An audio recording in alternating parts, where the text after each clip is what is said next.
Yo les assos, j'espère que vous allez bien. Aujourd'hui, on se retrouve pour une nouvelle vidéo.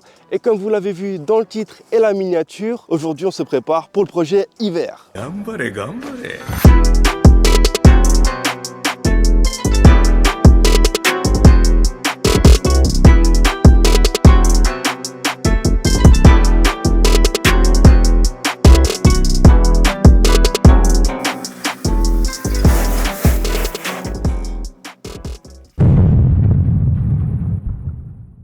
Alors aujourd'hui, je vous présente cette Suzuki Ignis 1,3 litre 4x4, très sympathique pour une petite voiture. Donc elle fait partie des plus petits 4x4 qui existent actuellement, donc avec son 4 roues motrices bien évidemment. Ce qui est sympa avec cette voiture, c'est qu'elle est vraiment toute petite. Donc étant un projet hiver, je me suis dit il faut que je prenne une voiture avec laquelle je peux prendre de l'expérience. Il faut savoir que toutes les personnes avec qui j'ai pu parler, qui ont été sur le circuit neige, glace, ont tout simplement dit la première fois que tu y vas, tu rases les murs. Alors pour ça, autant prendre une voiture qui a elle-même déjà rasé les murs, comme on peut voir. Elle a déjà quelques impacts. Je l'ai payé vraiment pas cher. Donc l'objectif de cette voiture, elle est de la remettre vite fait en état pour aller sur circuit glace. Elle a pas mal de défauts.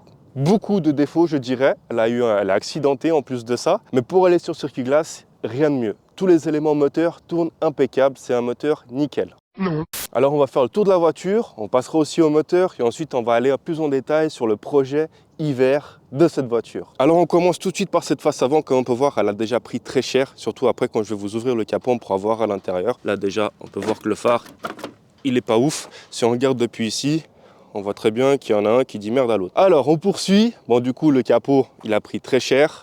Je vous répète, c'est un projet pour la glace. Cette voiture est vouée à frotter les murs de glace, de neige et sûrement finir dans un état encore pire que ce qu'elle est actuellement. Petite voiture, très compacte. Donc elle ne fait pas partie vraiment des K-Cars, cette voiture. Elle est venue succéder en fait à la Suzuki Wagon R qui elle était vraiment une K-Car. Elle était vraiment produite à des millions d'exemplaires dans le monde. Son objectif était d'être dans les K-Cars. Elle a gagné des prix aussi. Et par la suite, Suzuki ont décidé donc en 2000 de lancer une voiture un petit peu plus grande pour le marché européen. Elle est aussi vendue sur le marché asiatique, mais ils ont surtout prévu ça pour l'Europe. Un petit peu plus grande, donc ça veut dire qu'elle a été rallongée comparée au K-Car.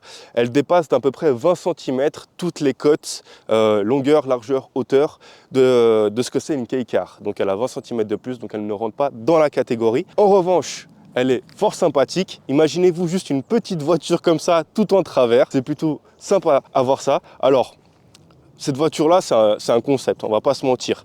Le pare-choc, il a tapé. On voit ici, elle a des trous pour les capteurs. Il n'y a pas de capteur. Ça reste quand même une voiture qui a pris très très cher. Et dans le cas où vous demandez comment je vais, eh ben ça va. Il est content. La voiture 1,3 litre 4 cylindres, 86 chevaux, 110 Nm. Pour le circuit glace, c'est largement suffisant. Et surtout, ce qui est sympathique sur le circuit glace quand on a une 4 roues motrices, c'est le fait de pouvoir tenir le drift plus facilement que si on serait en traction. Même par exemple, une propulsion, on va arriver, on va la lancer et après on va gérer avec l'accélérateur la glisse. Là, ce qui est plus sympa, c'est qu'on va mettre beaucoup moins de gaz pour maintenir la glisse et c'est beaucoup plus facile. Et pour moi, qui suis donc novice sur circuit glace, je me suis dit que c'était la meilleure des solutions tout simplement. Alors, on va passer au compartiment moteur. Dans tous les forums où j'ai été, cette voiture est de 2003. Tout le monde parle de ce moteur comme un moteur ultra robuste, très peu d'entretien et ça c'est parfait. Actuellement, le plus gros problème de cette voiture, il est là.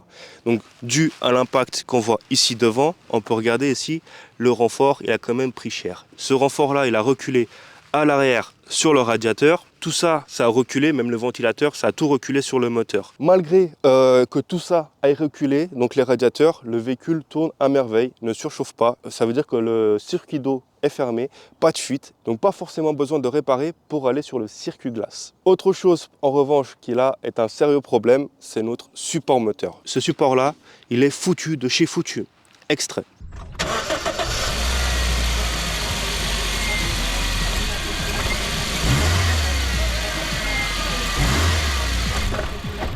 Alors du coup, ça par contre, il va falloir qu'on le change parce que c'est vraiment très dérangeant quand on roule.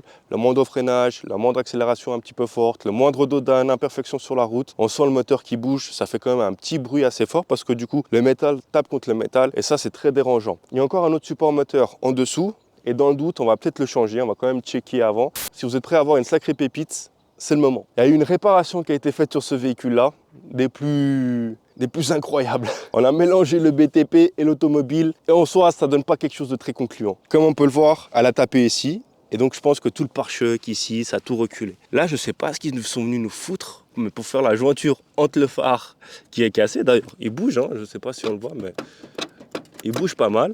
Ils sont venus foutre ici du scotch par-dessus de la peinture, un truc bizarre. Mais c'est pas tout. On a vu que le phare anti-brouillard ne fonctionnait pas. Donc on s'est dit, ok, elle a peut-être juste débranché. Donc qu'est-ce qu'on fait? On se penche sous le véhicule. Et quand je me penche sous le véhicule, je me dis, c'est bizarre. Comment ça se fait qu'il y a de la mousse expansive qui ressort du pare-choc? Donc pour faire ressortir le pare-choc et le maintenir en place, ils sont venus mettre de la mousse expansive derrière le pare-choc. Au début, on était parti pour démonter la face avant et aller regarder un peu en détail qu'est-ce qui se passe. Le seul souci, c'est que si on vient à démonter cette face avant, il y a de fortes chances qu'on ne puisse plus la remonter. Parce que là, ils ont fait un truc à la mort moelle-neu, là, j'ai pas tout pigé. Autre chose très importante aussi pour aller sur le circuit glace qu'il va me falloir, c'est un frein à main en condition. Parce que là, le frein à main, je tire le frein à main au maximum, je ne peux pas plus. Il est à fond. Je sors de la voiture et regardez, quand je la pousse, elle bouge. Alors, on est sur du gravier, donc elle avance pas vraiment, mais ça, c'est pas bon. Autre chose à faire aussi très importante, resserrer le câble de frein à main, parce que sur le circuit, comme je suis un novice dans la matière, c'est la première fois que j'irai sur un circuit glace. L'objectif est d'apprendre, mais au minimum, serrer ce frein à main pour m'aider et apprendre à faire du drift. Alors à l'intérieur, c'est un concept aussi. Il n'y a pas grand chose qui fonctionne, les vitres électriques ne fonctionnent pas, il y a juste la salle du conducteur qui fonctionne, bref, ça c'est pas très important. Autre chose qui ne joue pas dans cette voiture, il manque des veilleuses, enfin des lumières derrière le compteur, ce qui fait qu'on ne voit pas à combien on roule. C'est un petit souci aussi, mais bon, c'est pas le plus gros des problèmes. En général, on va rouler 2 jours, donc ça, on n'aura pas besoin d'aller démonter. Ensuite, si tout se passe bien et que les frais sont pas trop chers, ça fait quelques temps que je suis en train de parler avec un ami, donc Grégouze, que vous avez déjà vu sur la chaîne à plusieurs reprises, quelques images. Ah, le bonheur de la nature. Alors, maintenant, passons à la partie si elle survit à l'hiver. On s'entend si elle survit à l'hiver, ce qui m'étonnerait vraiment beaucoup. Je me suis dit que c'était sympathique d'avoir un des plus petits 4x4 du monde, parce que c'est le cas, elle fait partie des plus petits 4x4 du monde. Alors, système 4x4, hein, on ne parle pas de 4x4, parce que dans ce cas-là, je pense qu'on serait plus sur un Jimny, toujours chez la marque Suzuki par contre, mais elle reste dans les 4 roues motrices les plus petits du monde, et ça, c'est exceptionnel. Alors personnellement, je tenais à dire que je suis outré. Donc pour ce faire, j'ai déjà quelques petites idées. Si ça venait à se faire, j'ai fait mes petites recherches sur internet pour acheter des petites pièces sympathiques et il y a moyen de faire quelque chose de vraiment sympa. Je vais mettre mes lunettes, ce serait un peu mieux. Ça fait quelques temps que je me dis que j'aimerais faire un projet pour faire des rallyes, participer à des rallyes. Je me suis dit que ce serait la voiture idéale parce qu'elle est très marrante. C'est une voiture qu'on n'a pas l'habitude de voir en off-road.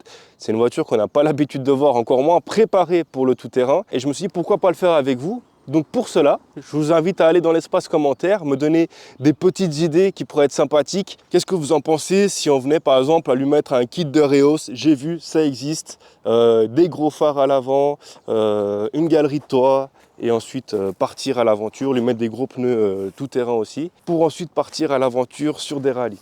N'hésitez pas à me le dire dans l'espace commentaire, ça me ferait très plaisir d'avoir un petit retour et puis surtout d'avoir des idées. Si vous avez même des sites à me proposer, n'hésitez pas, l'espace commentaire est ouvert, n'hésitez pas à y aller. Donc voilà pour cette petite vidéo et cette petite présentation. Les amis, c'est aussi la dernière vidéo avant Noël, donc je vous souhaite de très bonnes fêtes. On se reverra sûrement dans la période entre Noël et Nouvel An. Entre temps, je vous souhaite de très bonnes fêtes, abonnez-vous, mettez votre plus beau like et je vous dis à la prochaine vidéo. Allez, ciao ciao!